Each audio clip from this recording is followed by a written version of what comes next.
Este video es parte de una serie de videos sobre modelos lineales mixtos, y aquí de lo que voy a hablar es de otras causas de la no independencia estadística de los datos que debe ser incluida y modelada explícitamente en los modelos estadísticos a ajustar, dando por supuesto un ejemplo al respecto. Los efectos aleatorios que he discutido en otros videos de esta serie permite tomar en cuenta la similitud de los datos, o sea, su no independencia, y esa similitud está asociada a que los datos tengan el mismo nivel de una cierta variable explicativa categórica. O sea, estos efectos aleatorios reflejan un efecto de grupo. Por ejemplo, en los diseños en bloque, todos los individuos que estaban dentro del mismo bloque son más similares entre sí que todos los individuos que están en otro de los bloques. Por ejemplo, si el bloque se refiere a un sitio que tiene todos componentes de idéntica fertilidad, de idénticas condiciones ambientales, es más probable que todos los datos provenientes de ese sitio, de ese bloque, sean más similares entre sí que los datos provenientes de otro nivel de esa variable explicativa categórica. Sin embargo, existen otras causas que reflejan la no independencia de los datos, y estas incluyen la heterogeneidad de varianza, es decir, cuando la media y la varianza no son independientes en el caso de los modelos lineales generales, cuando existe autocorrelación espacial, es decir, datos más similares, cuando existe autocorrelación temporal, en el sentido que datos más cercanos en el tiempo son más probablemente correlacionados que datos más separados en el tiempo. Eso lo vimos en el video del análisis de medias repetidas.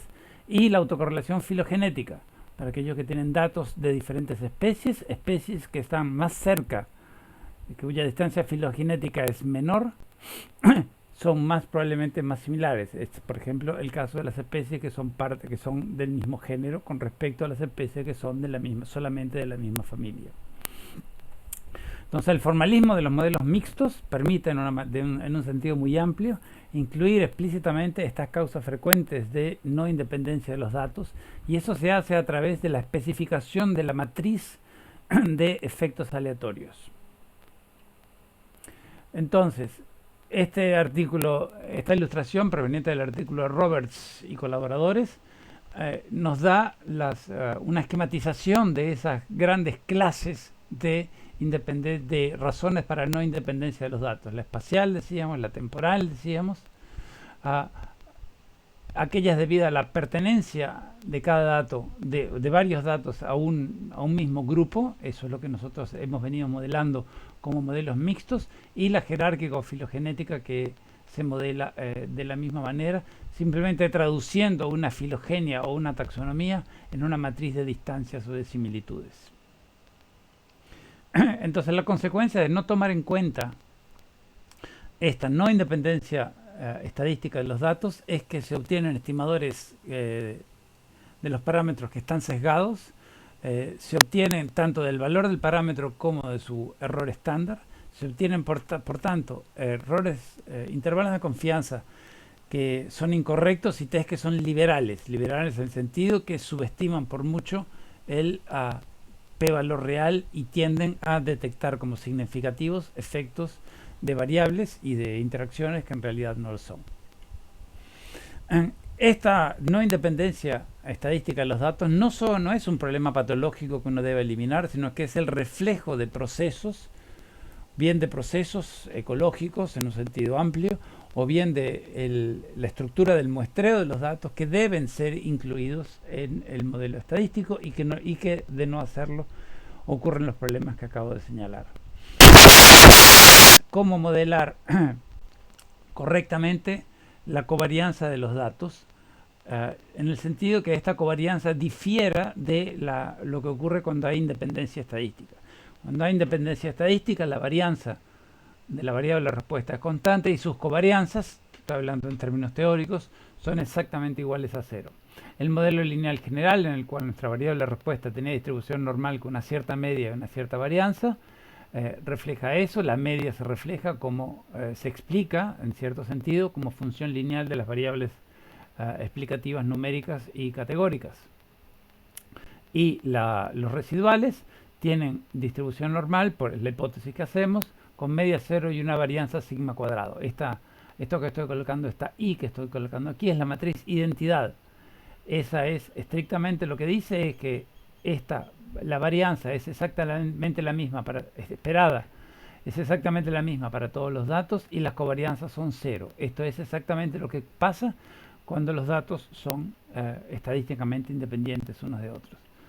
Entonces, en este caso los residuales son independientes y tienen una varianza común. Esa varianza común es la que nosotros vamos a estimar y que luego va a corresponder, en el caso del modelo lineal general, a la varianza de la variable de respuesta. Pero en general nosotros podríamos concebir estos residuales teniendo como siempre una distribución normal con una dada media y una matriz de varianza-covarianza arbitraria, donde estos coeficientes son explicitados dependiendo del modo de no independencia que nosotros querramos modelar.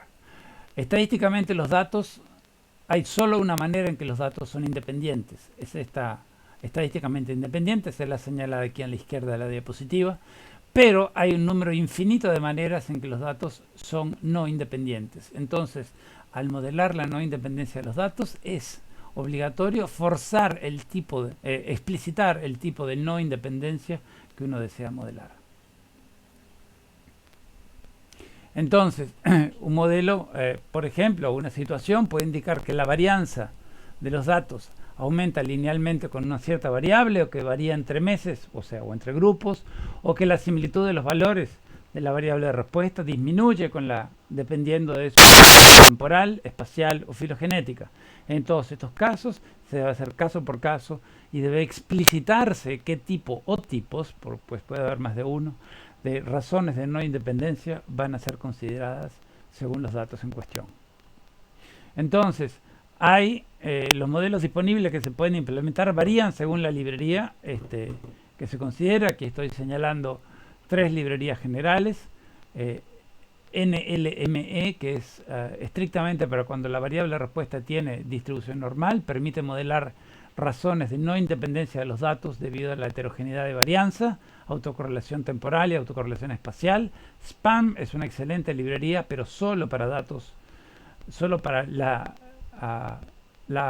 para modelos espaciales, y permite considerar variables de respuesta además que tengan distribución normal y otras, y GLM-TMB permite considerar un amplio espectro de situaciones, tanto espaciales, temporales y sospecho que filogenéticas, pero esto es un poco más complicado. Entonces, voy a dar un ejemplo con NLME, que es una de las librerías de más fácil uso para modelar la heterogeneidad de varianza. Entonces, nosotros podemos considerar que la varianza de la variable de respuesta es función de la variable explicativa, y esa función de la variable explicativa puede ser dependiendo de una función exponencial con un parámetro a estimar. Entonces, dado el valor de la variable explicativa x, la varianza de la variable y aumentará según descrito por esta función. Podemos utilizar una función de potencias, igualmente, que la varianza aumenta con la media y en función de ese coeficiente delta, que es un parámetro a estimar, que según esta otra función, o según que las varianzas simplemente difieren según los niveles de un factor. ¿Bien? Entonces, al optar por uno de estos modelos, cuando uno modela en esta librería NLME la heterogeneidad de varianza, esto lo que hace es que llena automáticamente la matriz de varianza-covarianza y que es lo que permite luego hacer la estimación. En términos de autocorrelación temporal, esta librería permite modelar modelos autorregresivos, continuos o discretos. Esto fue lo que ya se hizo en el video del análisis de datos de medidas repetidas. Podemos considerar modelos autorregresivos con medias móviles. Es una variación más compleja y con un parámetro más que el modelo autorregresivo de orden 1, en el cual solamente para explicitarlo, el modelo autorregresivo de orden 1 simplemente explicita que hay un decaimiento exponencial de la covarianza dependiendo de la separación entre dos valores separados por t unidades de tiempo. Y en este caso la matriz de varianza-covarianza asociado a este proceso autorregresivo de orden 1 es exactamente esta, donde la matriz donde las covarianzas disminuyen a medida que aumenta covarianza y por ende las correlaciones disminuyen a medida que aumenta la separación entre datos. Existen otros modelos también, por supuesto, estoy solamente indicando los más importantes. En esta librería NLME para la autocorrelación espacial existe toda una serie de modelos, todos los cuales son bastante similares. Dice que la covarianza o correlación, en este caso, entre dos datos es función de la distancia, es una función declinante de la distancia. Puede ser una exponencial negativa, puede ser una exponencial negativa al cuadrado, se llama correlación gaussiana, puede ser lineal o puede ser otras variables, otro tipo de modelos. La similitud entre todos estos modelos es que la correlación disminuye en función de la distancia que separa a los datos. Y de nuevo, al estimar estos parámetros, se llena, al definir estos modelos, se llena la matriz de varianza-covarianza y eso permite la estimación de los parámetros que la componen. Entonces, se puede también modelar la autocorrelación filogenética. Una de las librerías que lo hace es esta librería APE, y requiere básicamente generar una matriz de distancias entre taxones a partir de un cladograma o de un dendrograma cualquiera. En general, cuando tengamos una variable de respuesta que puede ser Poisson, gamma, binomial, lo que se debe formular en estos casos es un modelo lineal generalizado mixto. Ya no un modelo lineal general, como decía antes, sino un modelo lineal generalizado mixto. Entonces, tomemos por ejemplo simplemente que nuestra variable de respuesta son conteos, que vamos a modelar con una distribución Poisson, cuyo parámetro es la media. Entonces vamos a modelar la media en la escala de la función de enlace logaritmo, como la composición aditiva de los efectos de las variables con efecto fijo y de las variables con efectos aleatorios. Las variables a ser modeladas como efecto aleatorio, supongamos un modelo en el cual los datos, los componentes de esta matriz de varianza-covarianza varían con la distancia, esto es un modelo espacial. Entonces, esta matriz de varianza-covarianza está definida por la función que nosotros empleemos para modelar cómo cambia la similitud o correlación de los datos en función de la distancia. En esta librería GLMTMB existen para los modelos espaciales diferentes opciones, se las aquí. Para los modelos temporales una, que es esta Ornstein-Uhlenbeck, y para los otros modelos y para otros modelos de heterogeneidad de varianza otras. Yo en lo personal no he ajustado todavía este tipo de heterogeneidades de razones de no independencia de los datos con esta librería GLMTMB, pero sin duda puede ser hecho con un cierto trabajo. Entonces, decía, una vez que uno defina qué modelo uno desea emplear para modelar la autocorrelación espacial, supongamos el modelo espacial gaussiano, por ejemplo, entonces eso define la matriz de varianza-covarianza, lo cual permite entonces estimar los coeficientes asociados a los efectos aleatorios y los valores predichos por el modelo y proceder como hemos hecho hasta ahora. Entonces, aquí voy simplemente a dar un ejemplo. El ejemplo es un ejemplo de heterogeneidad de varianza. Eso es un caso de estudio muy simple. Es la longitud del manto, se trata de calamares. Esa es la variable de respuesta, esa es la variable explicativa, y la variable de respuesta es la masa testicular. Entonces se trata de ver en función del manto del calamar si se puede predecir una relación con la masa testicular para saber cuándo estos animales se reproducen y, por ejemplo, pescarlos más o pescarlos menos, y cómo varía esta relación a lo largo del tiempo. El tiempo en este caso van a ser meses. Por ende, entonces, olvidemos por un segundo el problema de la heterogeneidad de varianzas. Lo que queremos ver entonces es, esto es equivalente a una especie de análisis de covarianza, en el cual la relación entre la longitud del manto y la masa testicular es diferente en su intercepto y su pendiente de un mes a otro. Entonces, he aquí los datos de summary. Tengo un conjunto de medias de la variable de respuesta y un conjunto de varianzas de la variable de respuesta. Observamos que hay una tremenda heterogeneidad de las varianzas de la variable de respuesta y que no tienen una evidente relación no hay una evidente relación entre la varianza y la media. Se observa una suerte de relación de este tipo si uno obvia estos dos puntos que corresponden a las altas varianzas de la masa testicular de los calamares.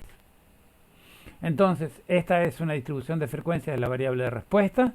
Si uno hace una transformación logarítmica, mejora un poco esa tremenda simetría, pero ciertamente la distribución resultante no es gaussiana de ninguna manera. Se mejora, pero no se elimina la simetría de la distribución.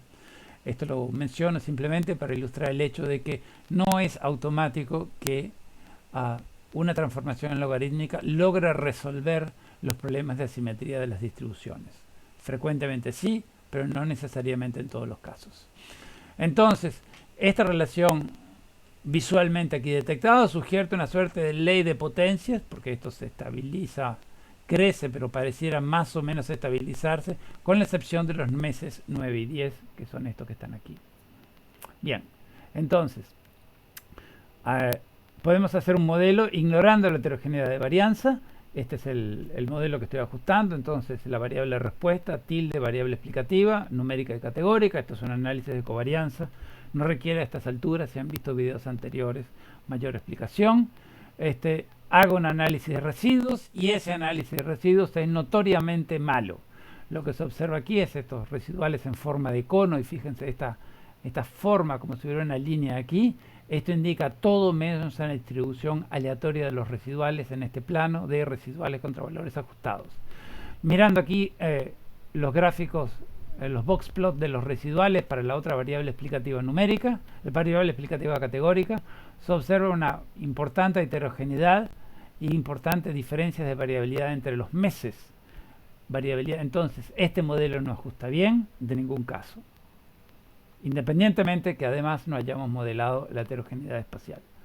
Entonces, hice el mismo modelo con el logaritmo de la variable de respuesta, y hay una cierta mejora, pero efectivamente aquí no hay en este plano una distribución espacial, una distribución al azar de los puntos en este gráfico de residuales contra valores ajustados, y si bien hay una cierta mejora en la heterogeneidad de los residuales, se observa una mucha mayor dispersión en los residuales negativos que en los residuales positivos, lo cual sugiere de nuevo un mal ajuste de este modelo simplista y de su variante a los datos en estos dos casos.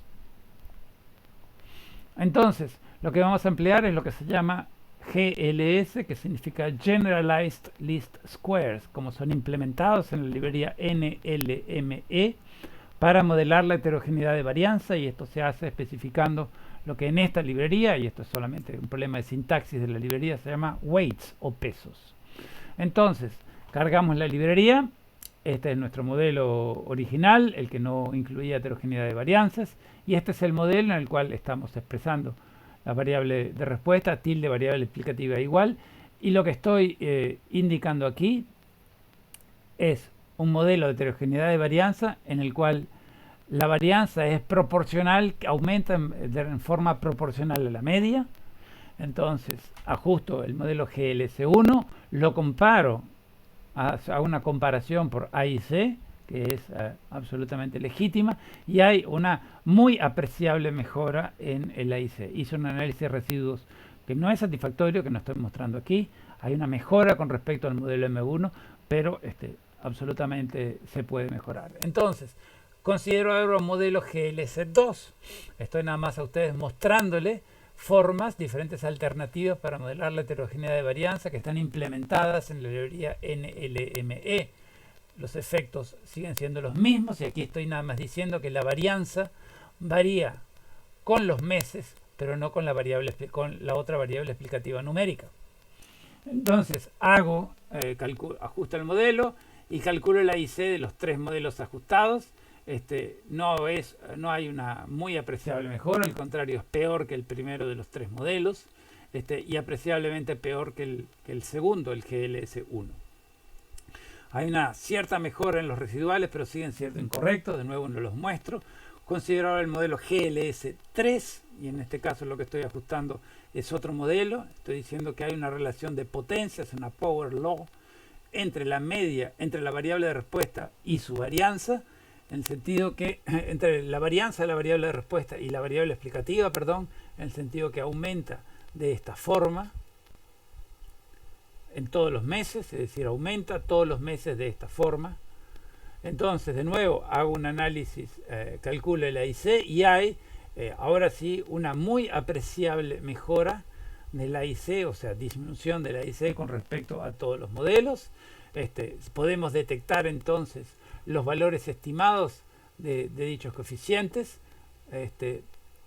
Entonces lo que estamos ajustando es la forma como la varianza aumenta en función de la variable explicativa según esta ley de potencia con estos coeficientes así determinados. Entonces hay de nuevo mejora en la calidad de ajuste de este modelo con respecto a los modelos anteriores, pero los residuales siguen siendo diferentes entre meses.